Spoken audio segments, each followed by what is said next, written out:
Hello everyone, this is Joe. I'm here to give you a little briefing on a signature assignment with the Navajo population, and this area that I chose was access to healthy foods. So, and specifically in the Navajo reservation, we're talking about the Tsaile, Arizona catchment of the Navajo Nation. Um, we want to try to establish and maintain a strong multidisciplinary healthy food access team in order to promote and sustain a healthy lifestyle through partnerships with families and communities within the Tsaile area on the Navajo reservation. So now the Tsaile catchment area of the reservation, which is it's a subpopulation and a subdivision of Apache County in Arizona.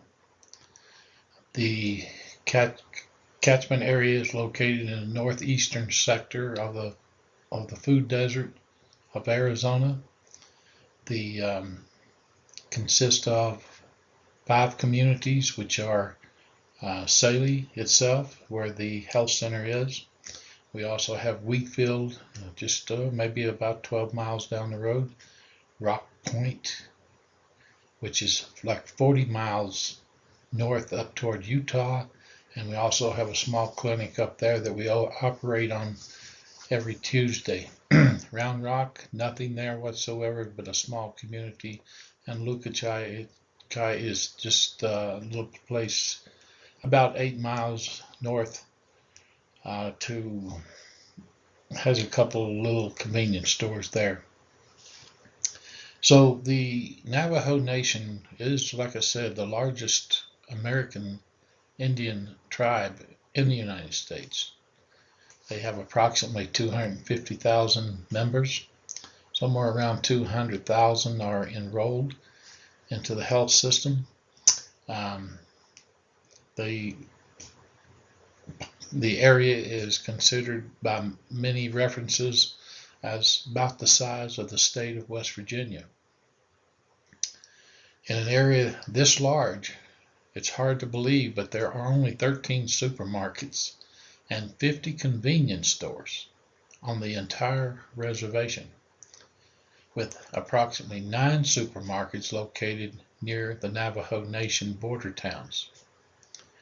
Total of 22 supermarkets to service 250,000 people over an area of 27,000 square miles. It's just very inappropriate. It's a major problem to get to healthy foods to help prevent diseases here. Over half of the Navajo Nation they live below the federal poverty level, and tribal lands are classified, like I said, as a food desert by the USDA. So, as with such dispersed resources, 50 convenience stores, 13 supermarkets on the reservation, 9 off at border towns slightly off of the reservation. It's just constant challenges to gain access to healthy foods. So the health risk, what do we have? It's limited access to healthy foods. Apache County falls within the least favorable quartile ranked by the CDC. According to the Arizona Rural Policy Institute, the per capita income for Navajo Nation in 2010 was approximately $10,500, and 38% of the total population are below the poverty line. So, like I was briefly mentioning before, food outlets on the reservation over 27,000 square mile, but right here in our little area, the Tsaile Catchment, we have one convenience store only, just about a mile below the health center here. There is one convenience store in Wheatfield. We got one convenience store in Rock Point, 2 convenience stores in Lookokai, and there is none whatsoever in Rock Point. The nearest grocery stores would be in Gallup, New Mexico, which is about 75 miles south. However, there is one small on the reservation about 30 miles south of here, Bosch's in Chinle, Arizona.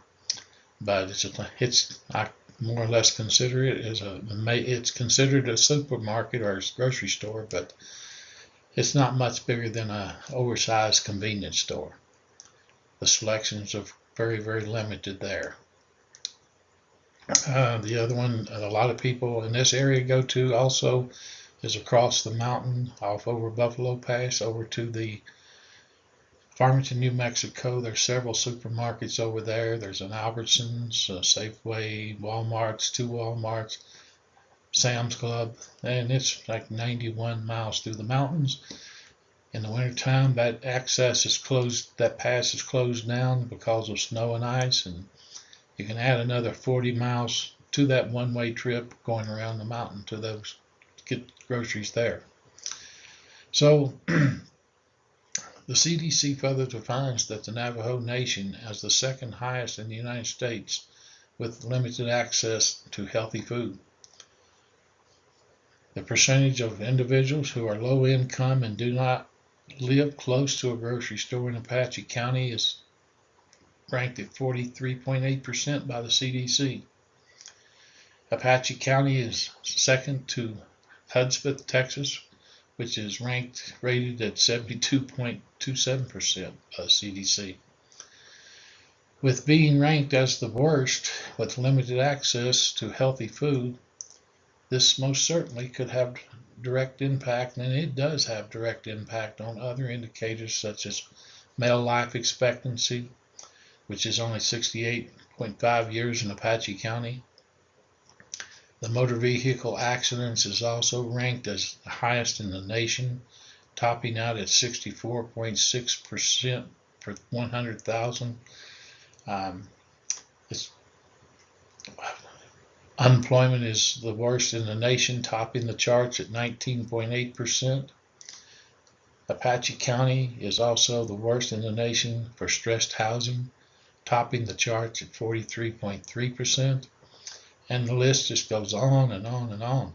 No jobs with no industry leads to no basics, limited income, no housing, and no access to healthy foods, with high mortality rates.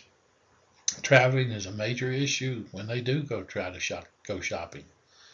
These indicators also have direct impact on other factors such as high rates of diabetes, STIs, alcohol abuse, and high crime rates and poverty. So my relevant theories and concepts that I've chosen to use is Lewis change theory. The population here is a highly uneducated population, and the way I work it, the simplest and easiest to understand by keeping things uncomplicated by just utilizing the basics. I like to seal everything with a kiss.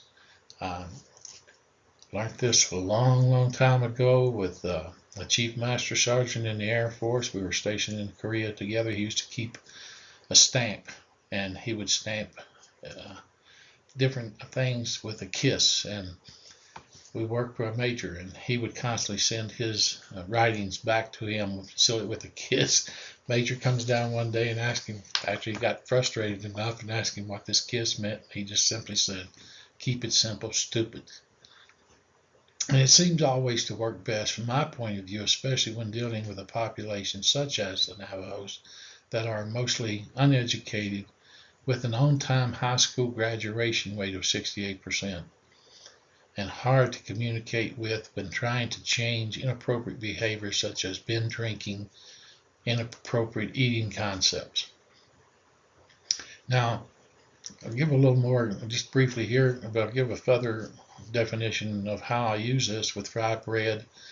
It's one of the it's not a healthy choice, but it's one of the most popular items on the reservation here, and it's a major endeavor when it is most favorite dining option with this population, even with local Navajo healthcare workers. Kurt Lewin's change theory, when broken down and compared to other theories, is just a very simple process and easy to understand and apply. Getting people to understand concepts such as healthy eating, it takes time, one-on-one consultations. It must be broken down into a very simple to understand process. And it all cannot be done and be effective in one giant step. So I'll give you an example in a minute of how you take the fry bread, you unfreeze that concept, change it by educating, then refreeze it, or freeze, as Kurt Lewin named it. Now, other things that I have chosen to use is mass media, communication theories and concepts. More and more popular. Every patient, except maybe the very elderly, come in with these smartphones. I see a potential there for educating the people and keeping them access to healthy foods with Twitter accounts, Facebook, emails, internet websites, surfing the net. While it's growing here in popularity on the reservation, internet access is very, very limited. Service providers are very scarce. The speed is very slow and very, very expensive. When you're talking with some of the elders and some of the ways things are done here, you're reverting back in time. You can easily go back to the 50s easily here. And you, depending on where you look, into the 27,000 square mile population or mile, or the perimeter here. Some of the elders here I've talked with who are patients come in, they've never been to border towns for shopping, and they still don't trust the white man. Word of mouth is a big means of advertising among the elders here.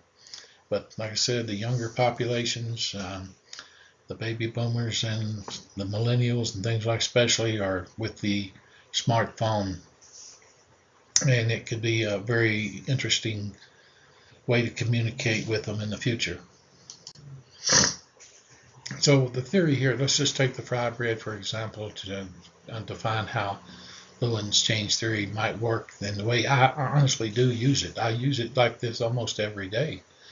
You take the fry bread, which is basically white flour, yeast, baking powder, mix it with warm water, you roll it out, and then you throw it into grease and cook it like a tortilla for the most part. Now, the patients, they'll come in, for example, here with an A1C, diabetes is running rapid up here, greater than 14. That's as high as we read. We don't know what it is. The machines only register 14. So blood sugars could be higher. And they wonder why. And they sit and they talk only to learn that one of the many things that they eat on a daily basis is this fried bread. Like I said, it's one of the most popular items up here. I start by saying, do you have sugar in your house? And the answer is always a yes. Do you ever eat a sandwich? Yes. You use bread with the sandwich? Yes. So I go on to tell them how the body treats bread and how it's broken down. Within 30 minutes, like one slice of bread would be broken down into like a 1/8 cup of sugar. And over 30 minutes of that one sandwich with 2 slices of bread, the body breaks it down to about 1/4 cup of sugar. So, and then they go, oh, I didn't know that. And I'm like, yeah, well, that's just the way it is. You might as well just go get that sugar bowl and eat a 1/4 cup of sugar. And now they're saying, well, and this is always the response. Well, what if I eat healthier and like I eat wheat bread, or I eat wheat bread? Well, the process is the same. Now revert back to the fry bread. What do you think that fry bread, how healthy that is? when you're making it with white flour. So this is my unfreezing process. Works every single time. One step at a time, very simple. Get them to understand that one simple concept. Then you educate them to eat healthier. And then you just refreeze that new concepts one thing at a time. And then as each visit progresses, you bring on healthier and healthier things like salads, things of this nature. So that's the best and easiest process that I can come up with when I'm speaking with my patients one-on-one like this.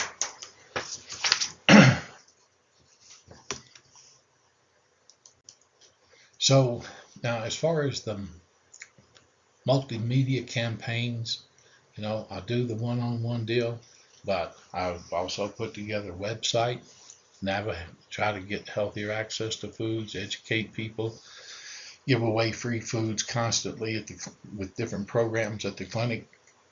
Right now, my main website here is NavajoFoods.com. Some subdirectories there under that one particular website. You can get to the the fruit and vegetable prescription program. If you go to that link there, FBRX, then you will read about that program there, which we give away. I give away prescriptions to families that qualify. Basically, it amounts to having children 3 to 6 years of age living in a home that could be obese, or they have a food security problem here. Another program that we give away free groceries and healthy foods is the Healthy Homes. Again, Healthy Homes program, which is also with the children, also 3 to 6 years of age. Go into more detail on this with there's several videos. There's a video for each of the programs. We're in the process of I'm in the process of trying to put together this food bank program. It's under development, working with different retailers on and off the reservation to try to give away free foods, open up a food pantry for the real needy that come in here starving to death. I've run into several cases of that, absolutely nothing to eat. Twitter handles that Navajo Food is my Twitter. There's a link directly to it. I would highly recommend that to any and all of my patients. Again, if you go to the main website, NavajoFoods.com, you'll see links for Twitter, you'll see links for Facebook, you'll see email links. The email I've set up to communicate with is NavajoFoods@gmail. And also, I have links for a lot of different things. RSS feeds for commentary, different articles on foods, recipes, healthy lifestyle, healthy living. So I encourage you to go over and set up a Twitter account, take a look at Facebook. When there is free foods available, you'll get an immediate tweet from me where you can go to pick it all up, and the meetings are everything in a nutshell. The reason I think this will work very, very effectively is because of the smartphones. Very easy to communicate with them there, and much preferred there constantly with those phones going here. So these are my references, and I encourage you again to take a look at the website. There's like 4 different videos out there at different web pages. And again, I thank you for your time and have a wonderful day.